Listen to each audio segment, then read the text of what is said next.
भगवान श्री राम के आजकल अयोध्या में भव्य स्वागत होता। जौन 22 जनवरी 2024 के भगवान श्री राम हमनी के भारत भूमि अयोध्या में फिर से अवतरित होके वाला बाने और उनका प्रगटाव उत्सव हमनी के मनावे जाते जा। ठीक उनके वंशज महाराज सत्यवादी राजा हरिश्चंद्र की कहानी आज रौरा सभी के हम सुनावे जातनी। काहे कि प्रभु श्री रामचंद्र जी जौना वंश में जन्म ले रहन, वो वंश के वर्णन केहू न कर सकता। काहे कि उनके वंश में राजा सगर, हरिश्चंद्र, शिवी, दधीची और फिर जाके वही वंशज में भगीरथ जी अले जौन माता गंगा के एक पृथ्वी पर अवतरित कैले, जिनका के हमनी के भगीरथी भी कहल जाला गंगा जी के। उनके वंशज के हम आज कहानी सुनावे जातनी सत्यवादी राजा हरिश्चंद्र। इस चलते रौरा सभी से हाथ जोड़ के नम्र निवेदन बा कि कथा के शुरू से अंत तक अवश्य सुनम जा। कथा हम रौरा सभी के सुनावे जातनी। वही राजा हरिश्चंद्र जब अपना अयोध्या में राजगद्दी पर विराजमान रहन, तो उनका सत्य के डंका तीनों लोग 14 भुवन में बाजत रहे। और उहे वर्णन लेके एक बार देव ऋषि नारद जी महाराज हरिश्चंद्र के गथा यानी कथा के लेके पहुंच गए देवलोक में, जहां देवराज इंद्र जी विराजमान रहन। और ओइजा जाके उनका सत्य के पूरा वखान करे लगले। ए पर देवराज इंद्र जी बड़ा विस्मित हुए और कहले कि जे भी बा माने के परी कि सत्यवादी राजा हरिश्चंद्र के लेखा ये तीनों लोग 14 भुवन में केहू सत्य के पालन करे वाला नहीं थे। ये बात के जब बखान होत रहे, तब वही देव सभा में देवगुरु बृहस्पति के ठीक बगल में महा ब्रह्म ऋषि विश्वामित्र जी विराजमान रहन। विश्वामित्र जी जब ये बात के बखान सुन ले, तब वो अपन मन में ठान ले और कहले कि हे देवराज इंद्र, 21वां दिना हम उनका के झूठ बोला के रहम और उनका सत्य के परीक्षा हम आजे से प्रारंभ करतनी और जा तनी उनका सत्य के परीक्षा लेवे और देखा तनी कि वो कब तक अपना सत्य पर अडिंग रहता रहे। ये बात के सब देव सभा सुनलस और देव सभा सुन के बड़ा हर्षित भइल और विस्मय भी भइल कि आज से बुझाता कि हरिश्चंद्र के उल्टा गिनती प्रारंभ हो गई। बाकी सब देवता के ये बात के सहर्ष स्वीकार रहे कि केहू भी राजा हरिश्चंद्र के सत्य से ना गिरा सकता। ये बात के सब केहू कहल कि हे ब्रह्म ऋषि विश्वामित्र जी, रौरा ये बात की मान नहीं कि हरिश्चंद्र लेखा ये तीनों लोग 14 भुवन में केहू भी उनका लेखा सत्यवादी नहीं थे। बाकी ये बात के विश्वामित्र जी माने पर विवश रहन और वो कहने कि जब तक हम परीक्षा ना करम तब तक ये बात के हम ना मानम। और वो चल गए और जाके अयोध्या नगरी के राज्य में ही उनकर आपन कुटिया रहे। वो कुटिया में रात के विराजमान रहन और स्वप्न में राजा हरिश्चंद्र के स्वप्न में पहुंच गए भिक्षा मांगे खातिर। जब राजा हरिश्चंद्र स्वप्न में देख ले कि महाराज के द्वार पर यानी हमरा द्वार पर आपन याचक बन के ब्रह्म ऋषि विश्वामित्र जी पहुंचल बने, जाके उनकर चरण स्पर्श कैले और चरण स्पर्श करके उनकर स्वागत कैले और स्वागत करके लिया के राज सिंहासन पर बैठा देने। हम रउरा सभी के बता दी कि सिर्फ स्वप्न की कथा बा, और स्वप्न में जब महाराज अपन सिंहासन पर विश्वामित्र जी के बैठा देने, तब विश्वामित्र जी कहले कि हम तहरा भी कुछ लेवे आइल बनी। तब ये पर हरिश्चंद्र जी कहले कि हम बहुत भाग्यशाली बनी कि रौरा लेखा ब्रह्म ऋषि हमरा द्वार पर याचक बन के आइल बा, भिखारी बन के आइल बा। हम ये बात पर अति प्रसन्न भइनी कि आज ब्रह्म ऋषि हमरा भी कुछ लेवे आइल बने। तब हरिश्चंद्र जी आपन कले कि देखी रघुकुल रीत सदा चली आई, प्राण जाए पर वचन न जाई। हमार कुल के यह मर्यादा है कि हम अपन वचन से कभी ना डिगम, चाहे हमार प्राण रहे और ना रहे। ये पर विश्वामित्र जी वही स्वप्न में कले कि हे राजा अभी भी तू संभल जा, नहीं तो तारा बहुत बड़ भाग्य चुकावे के परी। हम तारा से ऐसा वर मांगे वाला बानी कि जौन हो सकता कि तारा सर्वस्व न्यौछावर करे के परी।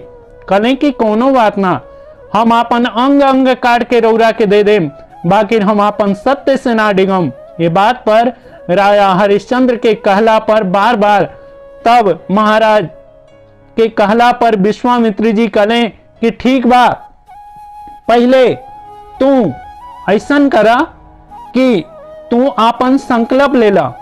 कहीं संकल्प ना करौनी और कहीं तू अपन बात से अडिंग ना रहला, तब तो बात असत्य हो जाई। फिर महाराज हरिश्चंद्र कहले कि हे देव ऋषि, हे रौरा ब्रह्म ऋषि हैं, ऐसन बात ना कहीं। हम अपन सत्य पर अभी भी अडिंग बानी। अगर रौरा नइखे विश्वास तो रौरा हमरा से संकल्प करा ली। और संकल्प जब हो गई, तब ब्रह्म ऋषि विश्वामित्र जी कहले कि हम तारा से ताहर समस्त राज्य पाट सब कुछ मांगतनी। ये बात पर महाराज हरिश्चंद्र कहले कि कोनो बात ना, हम अपन पूरा राज्य रौरा के देतनी। तब कहले कि अब पूरा राज्य तो तू दे देला, अब काल हम तारा से पूरा राज्य लेवे आज। और इका के जब अभी स्वप्न में टूटल, तब तक का देखा तने कि भोर के चौथा पहर प्रारंभ हो गई बा। और ब्रह्म मुहूर्त में विश्वामित्र जी के कथना अनुसार वो ई बात के सोचे लगने कि रात के स्वप्न रहे या सच रहे। ई बात के अभी सोचते रहन, तब तक उनकर महारानी तारा जी उनका के जगा दिली और कली कि ही महाराज ब्रह्म मुहूर्त हो गइल बा, रौरा उठी, स्नान ध्यान करी और स्नान ध्यान करके अपन राजपाट के कार्यभार संभाली। ये बात पर जब हरिश्चंद्र उठले त कले कि हे तारा, हम तारा से एगो वाक्य पूछल चाहतनी कि का हमने के द्वार पर ब्रह्म ऋषि विश्वामित्र जी पधरले रहन। तब कले कि तब महारानी तारा कली कि ना, ये बात असत्य बा, हम नहीं की जाना, काहे कि हम तो रौरा बिस्तर के नजदीके वो पलंग पर सुता नहीं, बाकी हम केहू के ऐसन वाणी ना सुननी। तब ये पर महाराज हरिश्चंद्र जी कहले कि ये रात के स्वप्न में ऐसन ऐसन घटना घटल बा, अभी घटना के बखान करत रहन। तब तक आपन स्नान ध्यान करके और मुकुट पहन के ज्यों ही तैयार भइले आपन राज्यसभा में जाए के, तब तक द्वारपाल आके कहलस कि ब्रह्म ऋषि विश्वामित्र जी रौरा द्वार पर खड़ा बानी। ये बात के सुन के राजा हरिश्चंद्र पहुंच गए उनकर स्वागत करे खातिर द्वार पर, और जाके और उनकर पूरा स्वागत सत्कार से महाराज विश्वामित्र जी के ले लें और विश्वामित्र जी के लिया के फिर से सिंहासन पर आरूढ़ कर देले। जब आरूढ़ कर देले, तब ओकरा बाद हरिश्चंद्र जी उनकर पैर धोले, पैर धो के चरणामृत ग्रहण कैले। तब कले कि हे ब्रह्म ऋषि, रौरा बताई कि रौरा कोना कार्य खातिर आयल बनी।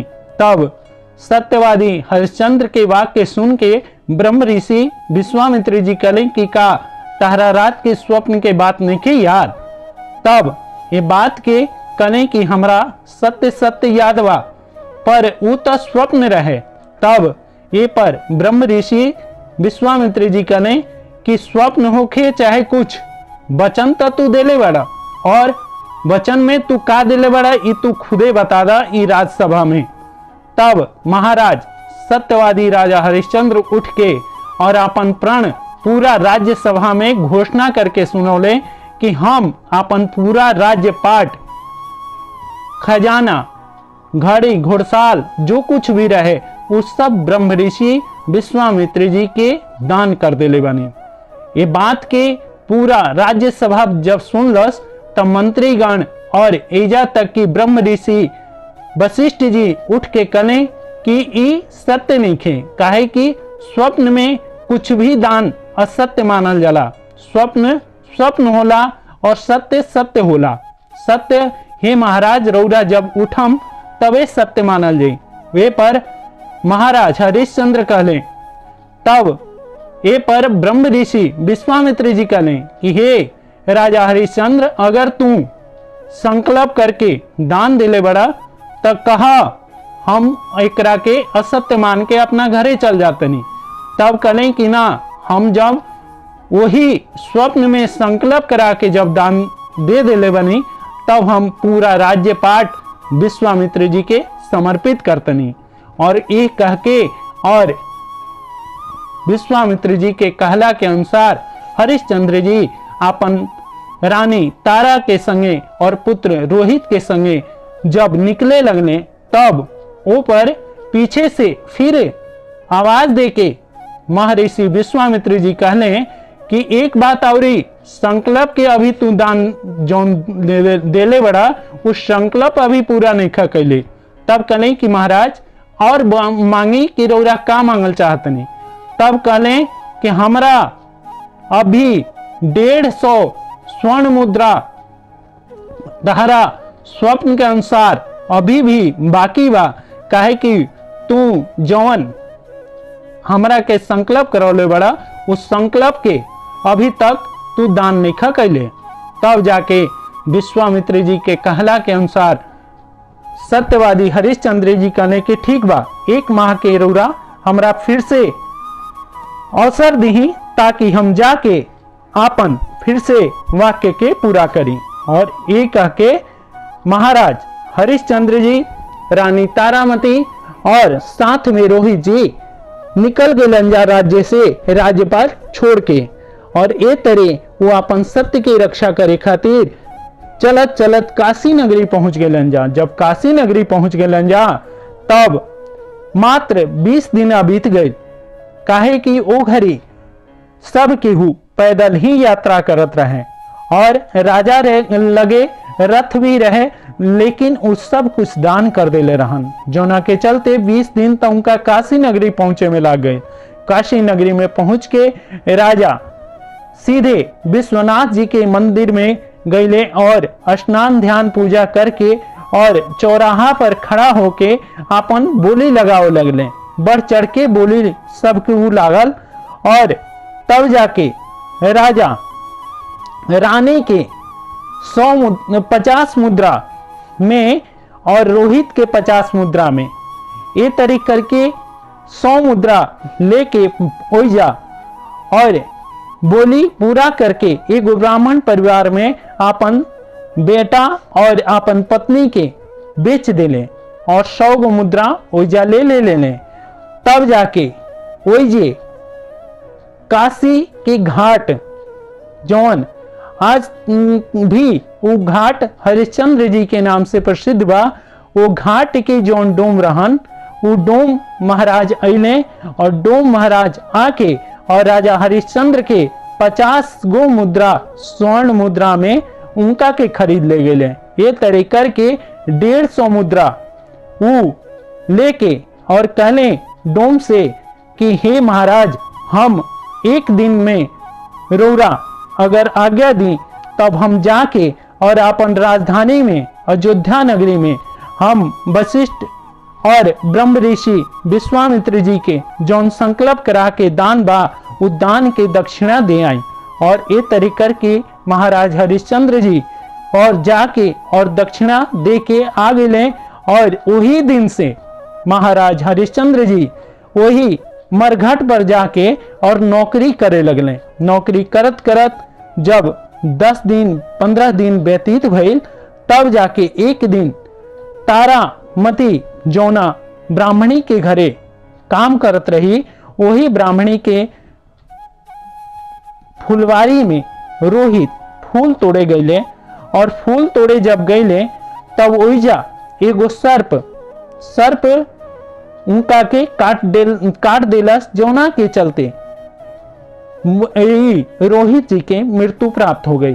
और जब रोहित मृत्यु के प्राप्त हो गए तब तारा रोवे लगली और ओइजा ले अपन मृतक पुत्र के लेके आंचल में लपेट के और पहुंच गई मरघट पर। जब मरघट पर पहुंचली तब ओइजा सब केहू के देखते देखते राजा हरिश्चंद्र सामने लाठी लेके खड़ा हो गए। कहने की हे रानी तू के हो, और जब तक तू हमार एजा कर ना देबू तब तक हम तहार पुत्र के एजा जलावे के आज्ञा ना देम। काहे कि मरघट हमार है और हम एकर बिना कर ले हम तहार पुत्र के शव के जलावे के आज्ञा ना देम। तब रानी तारामती कहली कि ही महाराज रौरा याद करी हम राउर रानी हैं और ई राउर पुत्र रोहित हमें जौन सबसे प्यारा राउर पुत्र रहन। हे महाराज जी रौरा अपन पुत्र के देख के तनको दया नहीं आवत। तब कले कि हम और तू और संगे रोहित तीनों आदमी हमनी के केहू के घरे बेचल गइल बनी जा, और जौन बेचल गइल बनी जा वो हमनी के कोनो संबंध नहीं रखत। ये चलते हे तारा तू जब तक कर ना देबू तब तक हम जौन एजा डोम महाराज बाणे हम उनकर कर से उत्तीर्ण ना होखम, और तब से हमारी स्वामी भक्ति पूरा ना होई। ये चलते हे तारा तू कर दे और तब तहार पुत्र के हम सौ के जलावे दें। ये पर महारानी का काम कैली कि वह अपन आंचल के फाड़ के और कर के रूप में जब देवे के कोशिश कैली, तब तक ब्रह्मा विष्णु महेश और सातों लोक के 14 भुवन के और जितना देवता गण रहन, जितना पशु पंछी जे भी रहे, सब केहू उनका सामने आ गई। और ये पर ब्रह्मा जी विष्णु जी और शिव जी तीनों जना रोक लेलन जा कि हे रानी अब तू आंचल के फाड़ी के कोशिश मत करा।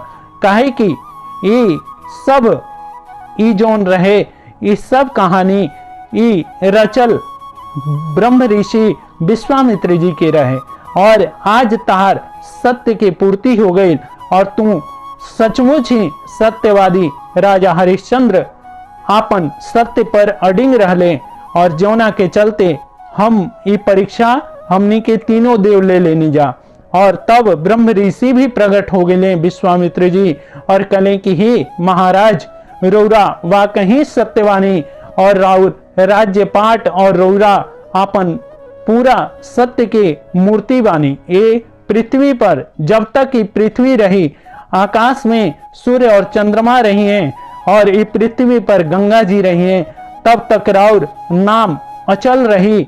और रौरा के सब केहू सत्यवादी राजा हरिश्चंद्र कह के पुकारी। और आज से हम तहरा के आपन ऋण से मुक्त करतनी और जाके रौरा अयोध्या के राज संभाली। हर हर महादेव, जय शिव गुरु, जय गणपति भगवान। ये कहानी रौरा सभी के कैसा लागल जरूर से जरूर कमेंट बॉक्स में हर हर महादेव लिख के जरूर बताएं जा। जय शिव गुरु।